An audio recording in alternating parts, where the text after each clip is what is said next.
ఏమైంది? మొన్ననే తిరుపతి పోయి వచ్చిన 2 నెలలు అవుతుంది. ఒక గుండు గింత పెరిగి అదే అయితే ఇక నా మొగడు దుబాయ్లో మంచి పని దొరకాలని మొక్కిన. మంచి పని దొరికింది. అటే వేలు రాలేదా? రాలే. ఆడు పోయి 7 నెలలు అవుతుంది. నాకు ఇప్పుడు కొడుకు మంచిదే. మరి 7 నెలలు అవుతుంది నా మొగడు పోయి. ఇప్పుడు కొడుకు ఇప్పుడు కొడుకు అంటే ఎట్లా పుట్టినానికి కోపానికి వస్తాను కానీ 7 నెలలకు అంటే పోగా 2 నెలలు ప్రెగ్నెంట్స్ 7 నెలలకు కొడుకు పుట్టిండు. నేను వేరే అనుకోలే. అయితే 7 నెలలకు కొడుకు పుట్టిండు కానీ పోయిన దసరా పండుగ ఏమైంది? ఇవో నా మొగడు దుబాయ్ వేయడానికి నేను ఎప్పుడు దసరా వస్తుంది నాకు బతుకమ్మ మాట అంటే మహాపావురం. నా పేరు సుబ్బలక్ష్మి. తెలంగాణ పండుగ సుబ్బలక్ష్మి. అందరు ఊళ్ళో సుబ్బు సుబ్బు అని పిలుస్తారు. సుబ్బు కాదు. అయితే మా సుబ్బు ఏం చేస్తుంది ఎప్పటికి బతుకమ్మ ఆడుతుంది అని చెప్పి నా మొగడు దుబాయ్ నుంచి మంచి చీర పంపిండు. పట్టు చీర పంపిండు. ఇట్లా గోల్సాడు పంజాబ్ డ్రెస్సులు కాదు గోసి పెడుతు నేను. ఇక ఇప్పుడేమో అందరు గోసులు తీసేసి గోల్సార్లు ఎత్తారు కానీ గోసి చీరనే ఉండే. నా మొగనికి ఎన్ని మూరలు అనేది నా మొగనికి ఏం తెలుసు. పెళ్ళానికి మంచి చీర పంపిండు. ఎన్ని మూరలు అనేది తెలియకపోతుండే. ఇక తీసుకున్నా. దసరా ఎప్పుడు వస్తుంది అంటే మంచిగా బీరువాల పెట్టిండు. ఇక బీరువాల పెట్టిన అటు సద్ర బతుకమ్మ రానే వచ్చింది. ఆ ఊళ్ళో నేనే పాట పాడాలి. నేనే వాడితే అందరు వెనకనాలి. ఊళ్ళో పెద్ద బతుకమ్మ నాది. పెద్ద బతుకమ్మ బాగా పెద్దదంటే మా సుబ్బక్కదే పెద్ద బతుకమ్మ అంటారు ఊళ్ళే. నేనే పాట పాడాలి అందరు వెనకాల. అట్లాంటి పేరున్నది నా పాడేది. ఇక సద్ర బతుకమ్మ వచ్చింది.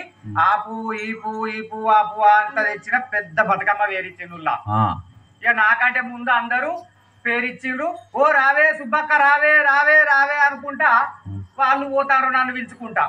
నేను ఇక బతుకమ్మ వేరిచ్చి బాత్రూంలోకి పోయినా స్నానం చేస్తానని. ఊరెక్కలు అందరు పోబట్టే రావే సుబ్బు అంటే వాళ్ళందరూ వెనక నేను ఉరికిండు. వాళ్ళందరూ వెనక నేను ఉరికినా.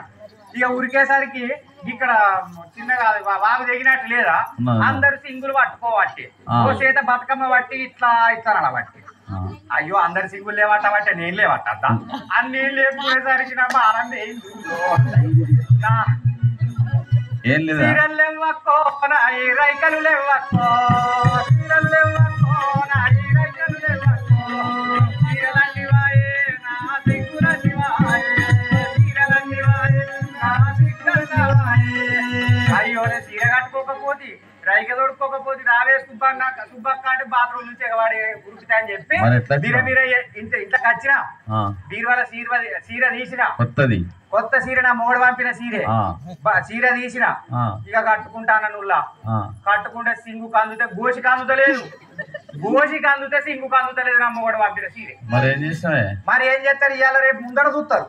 వెనకేవాళ్ళు చూస్తారు వెనకేవాళ్ళు చూడరు. సింగులు అయితే మంచిగా మూడేసుకున్నా మంచిగా సింగు పిన్ను పెట్టినా. ఇక వెనక ఎవరు చూస్తారు మరి మూరడంత తక్కువ అంటే సీరే అని చెప్పి అటు ఇటు చూసిన మా నాన్న సన్న మంచం నూలుకత్తాడు ఉండే. ఇక ఆ నూలుకత్తాడును మెల్లగా వేరిన 2 పుర్లు గట్టిగానే వేరిన మంచిగా ముడి కొట్టిన.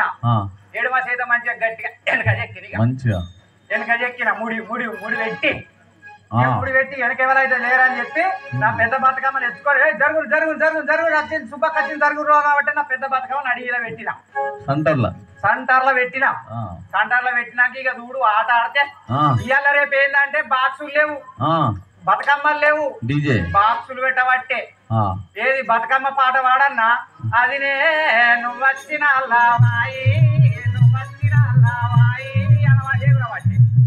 కాదు మా బతుకమ్మ సప్పట్లు కొట్టాలి వెనకకు ముందడికి పాడాలి. ఇక నడువిలో పెట్టే బతుకమ్మ జోరు రామ రామ రామ ఉయ్యాలో రామనే శ్రీరామ ఉయ్యాలో రామ రామ రామ ఉయ్యాలో రామనే శ్రీరామ ఉయ్యాలో.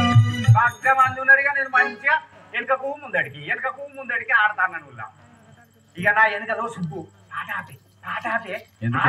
ఆపే అంటాంది. నా వెనుకున్నది చూసి అదేం పాడుతుంది తెలుసా నేను ఆపిన. పదిలమే సుబ్బక్క ఉయ్యాలో నీ పాతను కథాడు ఉయ్యాలో పదిలమే సుబ్బక్క ఉయ్యాలో పాతను కథాడు ఉయ్యాలో.